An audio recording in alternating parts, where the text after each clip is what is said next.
Portugiża ta' 22 sena baqgħet tinżamm arrestata wara li tresqet il-qorti l-ħadd filgħodu fuq akkużi li pruvat timporta droga.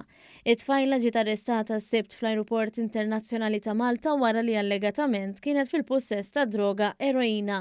Hija kienet għadha kif waslet Malta minn ajruport f'Pariġi meta daħlet informazzjoni li kienet fil-possess ta' xi sustanzi sospettużi. Meta mistoqsija biex tiftaħ il-bagalja, it-tfajla deret aġitata u qalet li ma tistax tiftaħ il-katnazz.